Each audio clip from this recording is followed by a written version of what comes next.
Cranberries Halloween.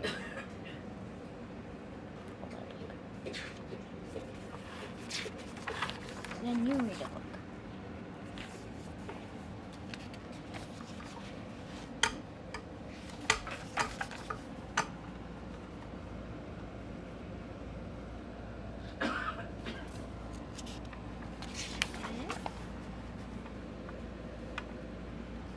For our grandson, Byron Monteth Gates.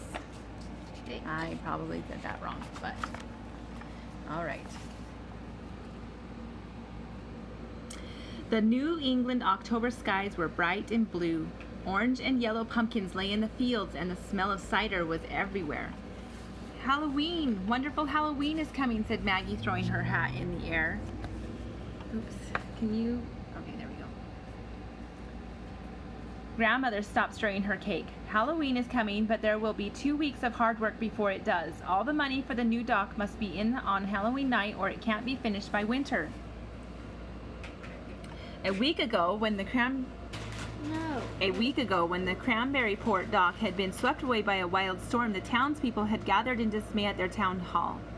What would Cranberryport be without a dock? Where would they tie their boats? Where would their children gather to fish and swim? Where would they all meet to picnic and watch sunsets? We will build a new dock, said the mayor, and we will help to raise the money, said grandmother. Suffering codfish, I'll collect the money, said Mr. Whiskers. I have my grandfather's money box.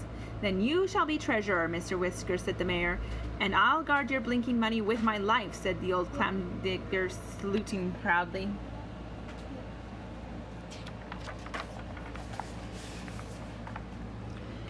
But not everyone wanted Mr. Whiskers to be treasurer. Mr. Grape was not about to let his least favorite neighbor enjoy such an honor. I object, said Mr. Grape. He banged his cane on the floor. I double object. Mr. Whiskers doesn't pull his weeds, he doesn't paint his house, doesn't wash his windows, he'll lose our money, your money. Grandmother stood and looked at Mr. Grape in the eye. Mr. Whiskers would never let his friends down. The crowd quite agreed with grandmother, and Mr. Grape left, shaking his cane angrily. The people of Cranberryport went home and began to plan how they would earn money. Everyone wanted to help. Grandmother and her friends would have pie and cake sales. Grandma Maggie would sell old books. Mr. Whiskers began to gather clams to make chowder to sell at the general store.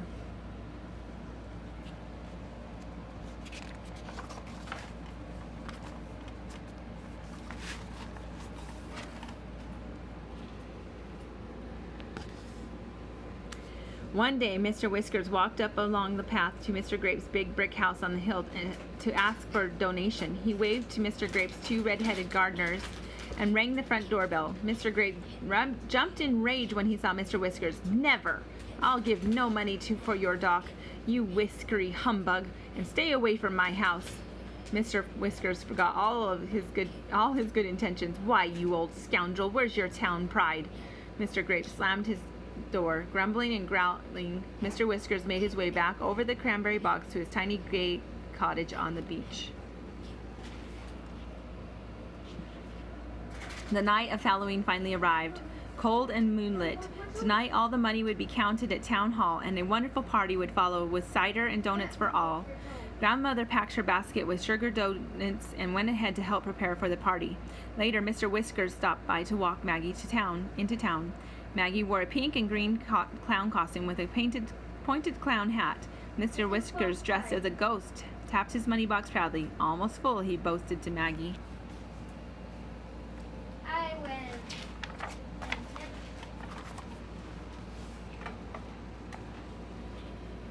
They started for town. The rising winds in the pines and the screech of an owl were the only sounds in the blue night. A dark, empty house next to a bridge loomed against the sky. Do we have to pass that house tonight? Asked Maggie. It's not so bad. I played in it when I was a boy, said Mr. Whiskers. My old Aunt Prue lived there. Paper. You choose rock. No, you are. You choose that. Suddenly, Maggie whispered, Stop. I hear someone behind us. Mr. Whiskers whirled to see 2 burly men in pirate costumes almost upon them. "Hand over the money box," one of them hissed. "Mind your blinking manners," roared Mr. Whiskers. "Nobody takes my money box." He grabbed Maggie's hand and ran up the vine-tangled path to the deserted house. In the dark of the night, heavy boots slowed the pursuing pirates. Running like the wind, Maggie and Mr. Whiskers fled to the front door. They pulled it open and squeezed in. Panting, Mr. Whiskers locked the door behind. Panting.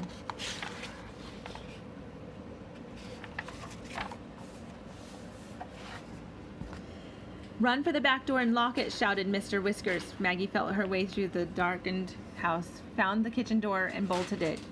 Just in time, for in the window she saw the fierce mask of one of the pirates. He pounded on the door and shouted, "Open up! We have you trapped!" Mr. Whiskers and Maggie, their hearts beating wildly, leaned against the kitchen wall and listened. The old house was filled with noises. Upstairs a door creaked, the wind moaned through the turrets, the shutters banged.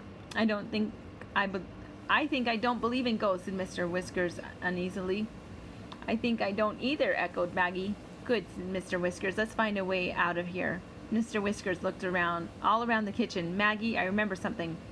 We used to come in from the spring house up by an underground passage. Are you game to go down to the cellar?" Maggie thought of spiders, mice, and damp darkness, but with sudden spirit she said, "Let's go."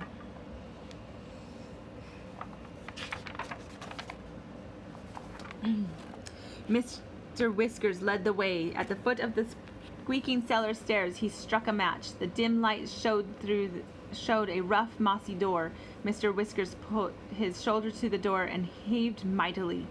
An ancient bolt snapped, and the door swung away as mice scuttled and spiders scattered into the darkness. Mr. Whiskers fought his way through cobwebs. Maggie followed, clutching Mr. Whiskers' sheet. Stumbling and groping through the underground passageway, they came in time to the spring house. At last, Mr. Whiskers and Maggie pushed their way into the clean night air. "Shh," whispered Mr. Whiskers. "We could slip away behind these pine trees." Silently, they crept from the house back to the road and then off to town.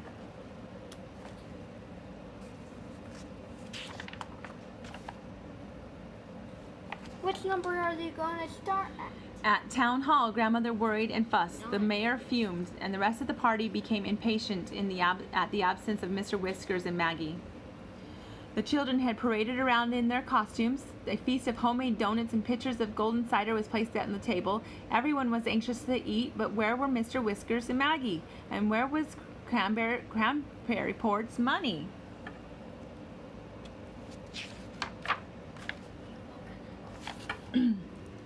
Okay. Mr. Grape jumped to his feet. He looked very pleased. "You wouldn't listen to me. I told you Mr. Whiskers couldn't be trusted. You won't see that old good-for-nothing tonight." While Mr. Grape scolded the mayor and the crowd, a ghost and a small clown slipped into the midst of the party. After whispering to the sheriff, the ghost made his way through the crowd to Mr. Grape.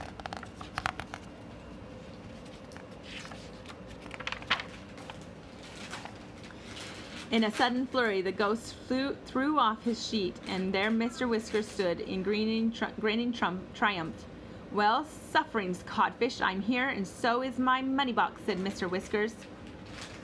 Mr. Grape gawked and gasped and fell back in his chair. "You have the money box?" he squeaked anxiously.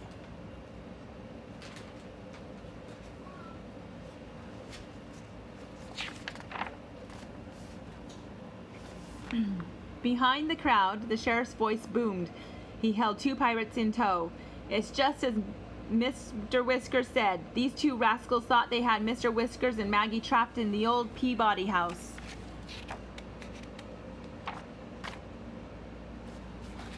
Mr. Whiskers stared at the unmasked pirates. "Why, they are Mr. Grape's gardeners," he said in amazement. "He's the one who made us do it," said the gardeners, pointing to Mr. Grape. Mr. Grape began to tiptoe towards the door when the sheriff's voice rang out. "Sir, sit right here until I decide what to do with you, sir." Now the mayor, who had been counting the money for the new dock, rose to his feet and faced the crowd. "Bad news," he said. "There just isn't enough money for the new dock."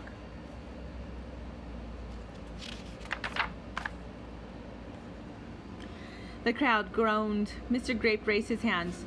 Would you allow this public-spirited citizen to make up the difference? He looked in the sheriff's direction with what he hoped was a winning smile. The sheriff turned to Mr. Whiskers. Well, it's up to you, sir. Mr. Whiskers took a bite of donut, brushed the sugar from his brass-buttoned coat, and hummed a little tune. Slowly he smiled through his whiskers and said, "For the folks of Cranberryport, we might accept that blinking offer." Is it gonna be done? Because Yeah, it's almost done. The book's almost done, buddy. It's gonna take a very long time. Well, it's a longer book, but look, it's almost done. See? There's only, 2 pages, 3 pages, 4 pages left. And one of them, I think, is a recipe. The sheriff took his hand from Mr. Grape's shoulder and turned to the pirates. "And you two had better tend to your gardening," Mr. Grape sighed with relief. The rest of the evening was a Halloween celebration. Cranberryport would have a new dock, and everyone delighted in bobbing for apples, singing, and drinking cider.